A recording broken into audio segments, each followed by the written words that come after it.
Hey everyone, welcome back to Corporate Decoder, the place where we decode the confusing world of corporate filings. And today, Target is making a big leadership announcement, but does it signal a shift in strategy or just a well-timed succession? Let's dive in. We're looking at a report filed by Target Corporation, and the date on here is August 15, 2025, which tells us this is a current report, meaning something significant has happened that the company needs to tell investors about right away. This is standard language for these kinds of reports, basically saying they're following the rules for telling everyone what's going on. The company we're focusing on is Target, the big red bullseye retailer that's a household name for many of us. They're incorporated in Minnesota and have been around for a while, operating under file number 1-006049. Their headquarters are in Minneapolis, Minnesota at 1000 Nicollet Mall. Target's common stock trades on the New York Stock Exchange under the ticker symbol TGT, which is probably familiar to anyone who follows retail stocks. This section is where the real news is. It's all about changes in their leadership structure, specifically who's coming and who's going in key executive roles and on the board of directors. The big news here is that Michael J. Fidolke, who is currently the Executive Vice President and Chief Operating Officer, has been appointed as the next Chief Executive Officer of Target. This change will officially happen on February 1, 2026. He's also going to join the board of directors. What this means for the current CEO, Brian C. Cornell, is that he'll be stepping down from his day-to-day CEO role, but he's not leaving the company entirely. He'll stay on as the chair of the board, but in an executive chair capacity, which usually means he'll still have significant influence and involvement, just in a different, likely more strategic role rather than the daily operational grind. This is a pretty common move in big companies during leadership transitions, ensuring a smooth handover and leveraging the experience of the outgoing CEO. Let's talk about Fidolke. He's 49 years old and has a pretty long history with Target, having been with them since 2004. His recent roles have been as Executive Vice President and Chief Financial Officer from November 2019 to September 2024. Before that, he was the Executive Vice President and Chief Financial Officer from November 2019 to September 2024. This background is really important. Moving someone from TO to CEO, especially someone who also has a strong CFO background, usually signals a focus on operational efficiency and financial discipline. These are critical areas for a retailer like Target, which operates on thin margins and needs to manage inventory, supply chains, and overall costs very carefully. His experience as CFO will likely mean he's very numbers driven and focused on the bottom line. This is standard boilerplate.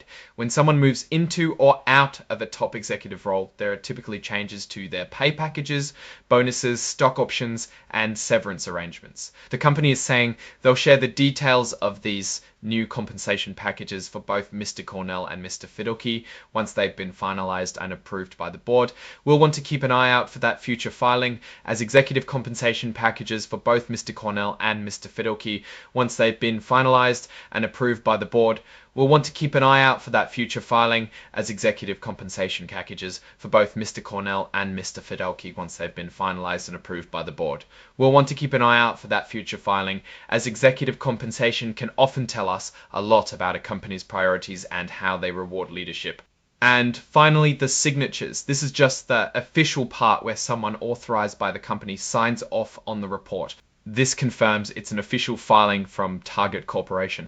This is the date the report was actually filed. And here's the signature of Melissa K. Kramer. Her name is Melissa K. Kramer, and her title is Executive Vice President and Chief Human Resources Officer. This makes sense as HR is often involved in announcing and documenting executive changes. So what's the big story here? It's a planned leadership transition at the very top for Target. Michael Fidolke, with his strong operational and financial background, is set to take the helm. Brian Cornell, after leading the company for a significant period, will transition to an executive chair role, providing continued guidance. This kind of succession planning is generally a positive sign, suggesting stability and foresight within the company's leadership. Fidelky's background as COO and former CFO is particularly interesting. In retail, the COO role is all about making sure the stores run smoothly, the supply chain is efficient, and the customer experience is top-notch. Pairing that with his CFO experience means he's likely to be very focused on profitability and managing expenses, which are crucial for a company like Target that competes heavily on price and value. As for Brian Cornell, his move to executive chair is common. Outgoing CEOs often take on advisory roles to help the new leadership team navigate the initial period of change and to ensure that their accumulated knowledge and strategic vision aren't lost. It's a way to retain institutional memory and provide a steady hand during the transition. Looking at Target more broadly, they've been navigating a challenging retail environment recently. We've seen inflation impact consumer spending and competition remains fierce from online retailers and other big box stores. Fidelky's focus on operations and finance could be exactly what Target needs to sharpen its competitive edge, optimize its supply chain, and manage costs effectively in this uncertain economic climate. His experience as CFO will be key in ensuring margins are protected and that the company's financial health remains robust. One thing to consider with these kinds of executive changes is how it might impact the company's strategic direction. Will Fidelky continue the current path, or will he bring new ideas and a different approach, perhaps leaning more heavily into digital transformation or cost-cutting measures? We'll need to see how the compensation packages are structured to get more clues about incentives. Overall, this report signals a significant, albeit planned, leadership change. It's a crucial moment for Target, and Fidelky's background suggests a pragmatic, operationally sound, and financially disciplined approach to leading the company forward.